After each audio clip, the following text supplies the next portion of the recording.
Hey, everybody, welcome back to the strategy session on Lincoln Square. I am your host, Rick Wilson, and I am delighted to be joined tonight by three of the smartest guys in the country. Joe Trippi, as always, Stuart Stevens, and the great Garrett Graff, who has a phenomenal and dark and troubling and very important article right now out on his website, doomsdayscenario.co, which the article is, has America reached the end of the road? And he talks about first off, doomsday scenario, phenomenal. But he talks about the moment we're in, the crisis we're in right now. And that crisis is one that Donald Trump has engineered, as he tends to do. So, and as Garrett writes in the article, the key question that Trump is now putting before the country is, does the Constitution matter? So, Garrett, thank you so much for joining us tonight. I wanted to throw that question to you that you've asked, rhetorically in this article, but does it matter? And talk to us about where you see us at this moment. Yeah, I think one of the things that really stands out for me this week is that the fragility and the unraveling of Americans' constitutional order has unfolded at a much more rapid and darker pace than I had imagined. I think if you had asked any of us thinking about Trump 2, concentration camps for Donald Trump's enemies was sort of somewhere down that road in a second term. I didn't think in the first 3 months we would be confronting this question of, does the president have the ability to send anyone that he wants without due process to a torture gulag in Central America for indefinite detention? And that, to me, is, the crux of this issue that we are sort of wrestling with right now. And I think it's sort of worth unpacking a little bit what is wrapped up in this question, because we saw last week the Supreme Court come out 9-0. Right. A rarity in these days. Well, I would go further and say I don't think most days you could get 9 Supreme Court justices in this current Supreme Court to agree on what day it is, let alone have a seemingly unanimous decision on an issue of such import as this, saying effectively, and there's some legal nuances here that we're oversimplifying for the purposes of this discussion, but saying 9-0 that Donald Trump and the White House has an obligation to facilitate the return of this wrongly, the administration would say deported, I think kidnapped or disappeared is a more accurate verb, individual to the CCOT prison facility in El Salvador. And ever since, we have seen the White House and the Department of Homeland Security in daily court-mandated filings basically throw up their hands and say, man, there's nothing that we can do about this. This guy is just gone, where he's not under our control. This is not something that we can fix. And we saw that even yesterday in the Oval Office meeting with the El Salvador president, where sort of both the US president and the El Salvador president both pretended that they are totally hapless and powerless actors here. Right. And man, we'd really, we'd bring this guy back if we could, but who knows how that could ever possibly happen. Even though we're the ones paying them $6 million to hold these prisoners. Right. Well, and also, we're the ones plotting to take over Canada and Greenland, but we can't handle El Salvador, which is, it's sort of like the Vermont National Guard. So. Yeah.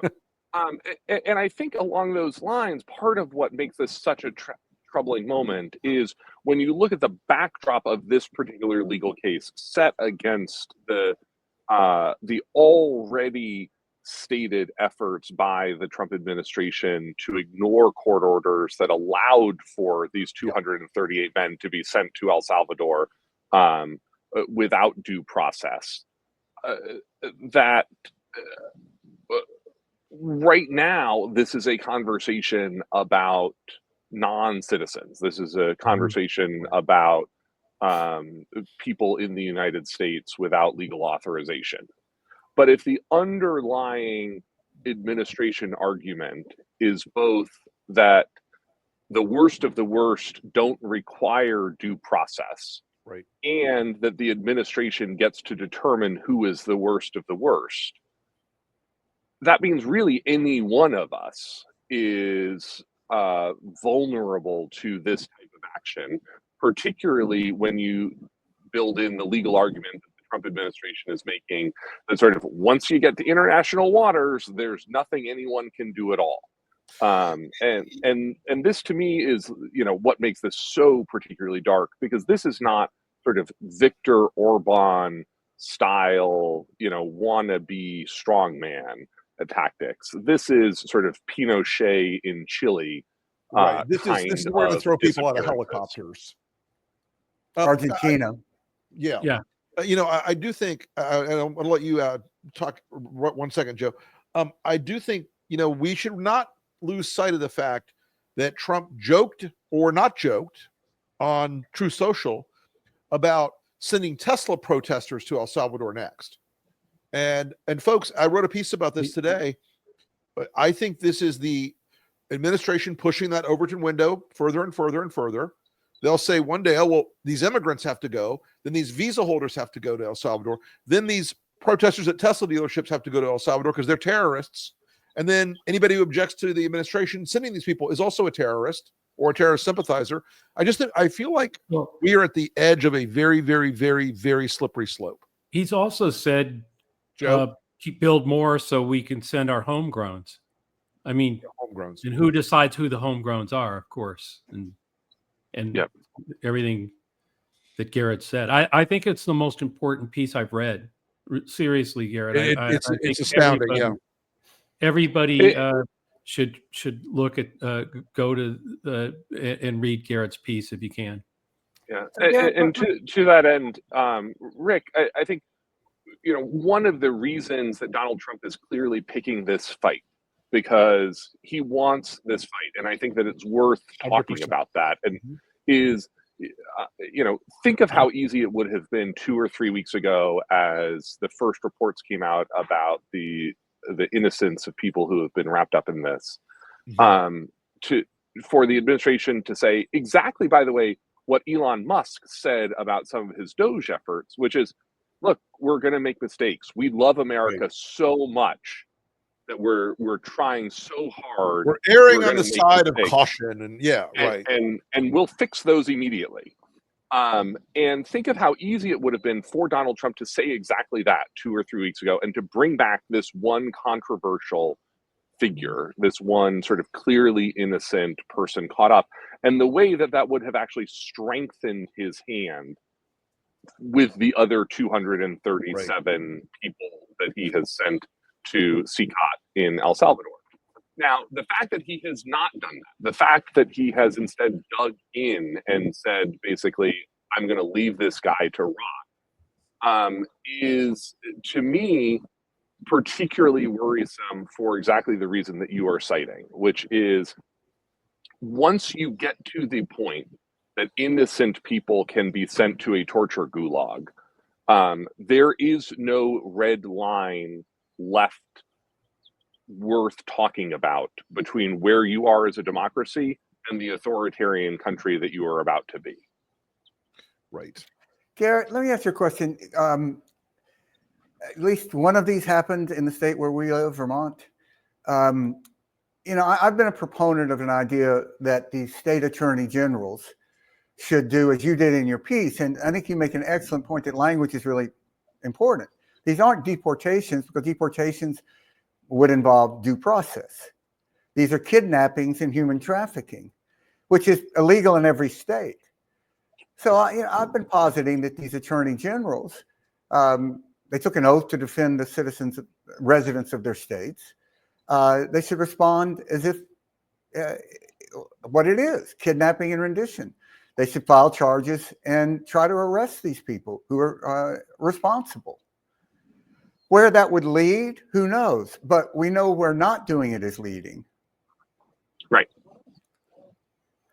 And I think, you know, one of the things that, again, that is particularly dark about the way that the legal sort of fig leaves are coming together for this is, you know, we have moved past the point where we are debating as a country whether we should send people who have not been convicted in a court of law to a torture gulag in a foreign country. Right. And now we're sort of only debating the legal fig leaves and the precise paperwork that needs to be filed in what order in order to send innocent people to a foreign torture gulag. And that you know, that's, again, as you were saying, the moving of the Overton window, but it's also laying the groundwork for that sort of bit by bit expansion of who qualifies to be sent to these prisons. And I think what really worries me about this moment is the US media knows how to create a 5-alarm fire. And they know the difference between covering something as a news story and a news event. And the media has clearly decided that this is merely a news story, right, and not a news event. You know, you look at Benghazi, you look at Hunter Biden, you look at Hillary Clinton's emails. We know what a sort of wall-to-wall news event looks like. And that's not what this is getting covered as. You know, when I went to the New York Times this morning, this is sort of the third set of stories down. right. You know, story one is also not great, which is the tariff war we're in. Story two is not great, which is the assault on higher education and Harvard and institutions of knowledge, sort of, et cetera, et cetera. But this is not getting the wall-to-wall coverage that I think it should be getting, because why do you think I don't. It's happening, Garrett?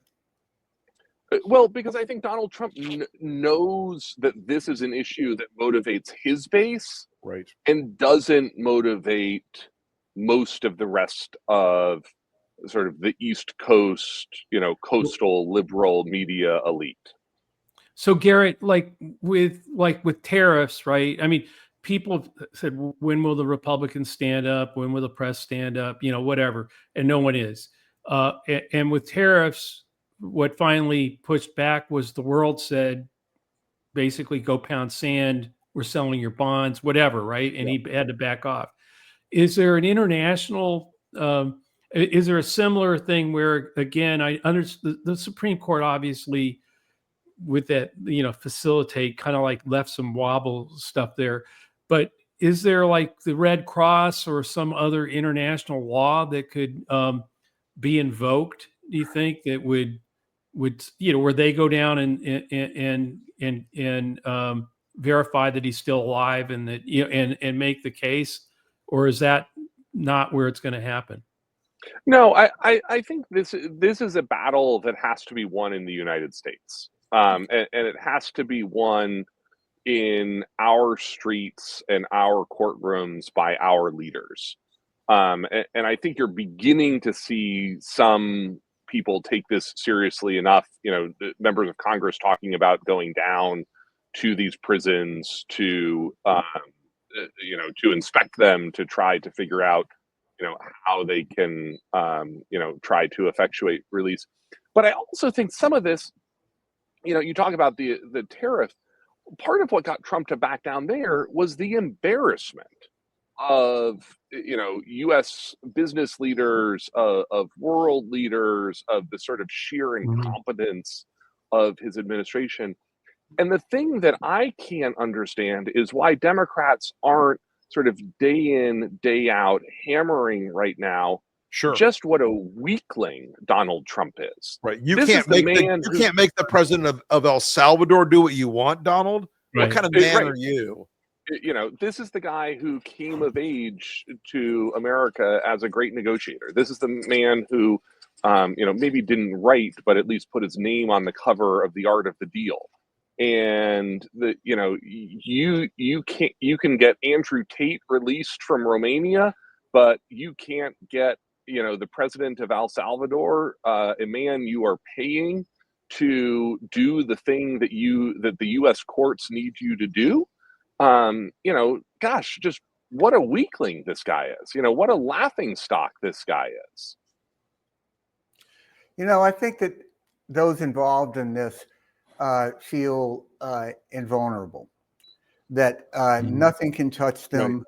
that they will not be held responsible, which is a logical, in some ways, conclusion that if you're a guy named Donald Trump, you can try to overthrow the government of the United States, you can commit all these felonies, you get convicted of some of those felonies, and yet you still get elected president, and then the Supreme Court says that anything you do in official act is legal. Well, of course you're going to, if you're a Tom Homan. But, you know, Rick and I have talked about this before. If I was, you know, somebody who cared about Tom Homan, God forbid, I would say maybe read up on Argentina. Read up on what happened to those admirals. See how much just following orders is going to help you out when when there's a Truth and Reconciliation Commission. You know, go ahead, Stuart. Yeah, when you get into the meetings of how this was approved and who said what, it'd be like the Weimar Conference when they're there. I mean, the Wannsee meeting, the Wannsee meeting, yes. I'm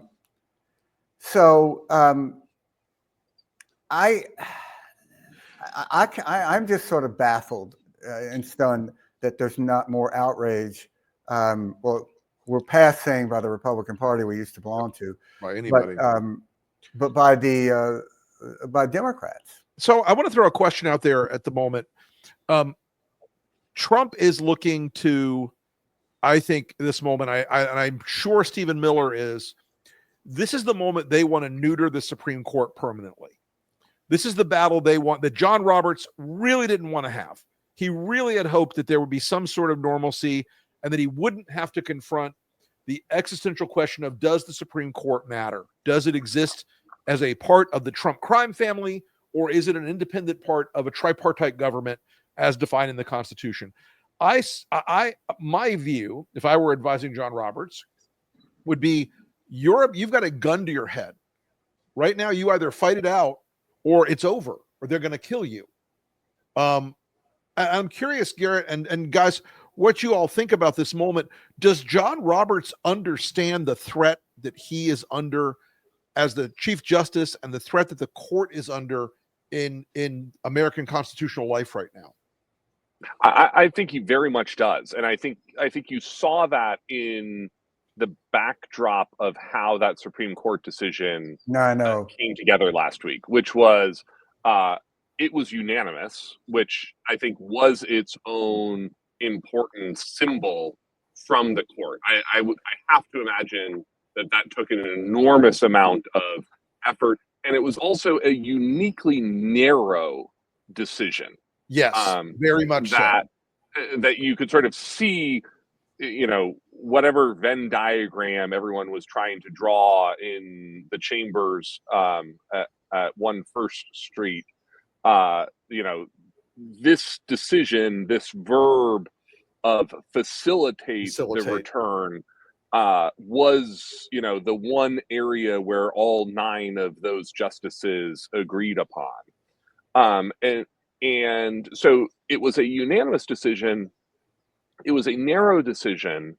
It was not, I think, a particularly robust and sweeping decision. No. And I think that is one of the things that when you look at the history of the Roberts Court, they love to put out these incredibly sweeping, you know, 5-4, 6-3 conservative decisions that are, you know, the roadmap to the autocracy. You know, the presidential immunity decision, the Dobbs decision, sort of, et cetera, et cetera. But that, you know, the fact that they were able to get 9-0 to oppose the administration here But then what you're seeing the White House do, which again is so troubling and so dark, is Stephen Miller is effectively inverting the plain reading of the decision to say, we won. you know, we won a 9-0 decision that we cannot force the return of this this individual from El Salvador. But so what would a bunch of senators going down there create, help make it the news event and not just another story? In other words, is that part of what needs to, those kinds of things need to happen to keep putting this on the front burner and make the stakes for the media? I'm talking about from your perspective with the media. Do things like that, or is it all? And obviously, it's also with the American people standing up. And I also think the courts have a role here, which is the courts have a in the sort of famous I think apocryphal Stalin story of how many divisions does the Pope have. The courts do not have their own standing army that they can use to enforce this decision, but they have a lot of levers that they can use to hold Trump administration officials in contempt, to hold DOJ in contempt, the DHS in contempt, the White House in contempt, and also to force transparency. One of the things that I would like the courts, for instance, to dig into here is they, the administration is filing these daily situation reports, saying in effect, we can't do anything here. I'd love to see the court ask for the underlying legal agreents with El Salvador, the underlying payment agreements. Right. We haven't seen, nobody's seen the contract with CCOT, with the El Salvadorian government. No one's seen that. There's a lot of paperwork back there that you would imagine exists between the U.S. and El Salvador that the courts could use this moment to force into public view. I mean, this sort of tropical Abu Ghraib thing right now, I also think the media has done a terrible job of truly describing what CCOT is. And when you dig into this just a little bit, this is, as you properly said, a for-profit foreign torture gulag. This is not, guys, this is not a prison that in the ordinary sense of confinement for criminals. This is deliberately meant to work people to death. There's been nothing like this. This could never in this country exist in the United States of America in the modern era. Just couldn't. And so I think the idea that it tortures people is what appeals to Trump and the sadism of his movement. But it is also something that I don't think the media has done anywhere near sufficient job of describing what is happening to not just Garcia, but everyone who's there. Yep. So Garrett, I know our time with you is getting short, but I did want to ask you one more broader question. This is one of a suite of constitutional crises that we're facing right now. This is one pillar of that. The president's tariff war, as you mentioned, that's the lead story right now around the world. Also unconstitutional in the way he's executing these tariffs, well beyond the bounds of the law. Do you think that there is any degree to which Congress and the court are going to realize that they too are in existential danger if there's not more action and more attention to this? Because I know that there is an increasing amount of muttering inside the Republican caucus in the Senate about the tariffs. They're very distressed and panicked about it. They still don't want to confront him. Is in your mind, does this take a cataclysmic sort of, butting of heads of the three institutions, or are we just going to see continued capitulation on the part of the court and the Congress? Yeah. So one of the things I've written in the last couple of weeks is trying to draw a distinction between again, the way that the media is talking about this, the way that pundits are talking about it, it's a constitutional crisis. And what I think we are actually living through, which is something more severe and wide-ranging, which is a constitutional crash. A crash in the sort of ER medical sense, where our constitutional order is already lying dead, and we are waiting to see if it can be shocked back to life by any of the actors involved. And what I mean by that is a constitutional crisis, as we have historically used it across the last 240 odd years, is meant to capture tension between the branches. That there is one branch asking someone to do something that the other doesn't want to do, or that there's ambiguity in the language of the Constitution that the branches are trying to sort out. The showdown over the El Salvador prison, I think, does qualify as a specific constitutional crisis in that sense. However, what we're watching across the backdrop of this is the just complete collapse of the system of checks and balances that the founders built up. In part because the fundamental challenge in this checks and balances turns out to be people actually have to care. And as it turns out, right now, Congress, led by the Republicans, does not seem to care that the president is going beyond all of the executive authorities and usurping the powers that Congress is actually supposed to have on things like appropriations, on things like tariffs. Of course, part of this isn't necessarily all a modern thing. Congress sort of abdicated its tariff over time. It's corroded over time, quite a while ago. But Congress could, of course, act right now to withdraw that tariff power, and isn't. And I think sort of one of the things that we are sort of failing at in our constitutional system right now is, you look at the executive branch. Our founders never imagined a scenario where the president would just sort of willingly turn over power to an unelected oligarch to do whatever the thing is that the unelected oligarch wants to do with the executive branch. The founders never imagined a scenario where Congress just wouldn't care what the president did. Right. Oh man, we passed all those appropriation bills just a couple of weeks ago, and now the president's just not doing any of that. Oh well, guess we're just going to have to live with the president not doing the things that we have legally asked him to do under our Article 2 powers, right? Right, and then set that against the challenge of the Supreme Court last summer issuing this presidential immunity order. Presidential immunity decision that is, completely ahistorical. And as you all know, I wrote a book about Watergate a couple of years ago when Richard Nixon said, when the president does it, that means it's not illegal. Richard Nixon was the only person in America who believed that to be true at that time. Right. There were not 1 vote, 2 votes, 3 votes, 4 votes, 5 votes, 6 votes on the Supreme Court backing that up. There were not, 10 votes in Congress to back up that viewpoint back then.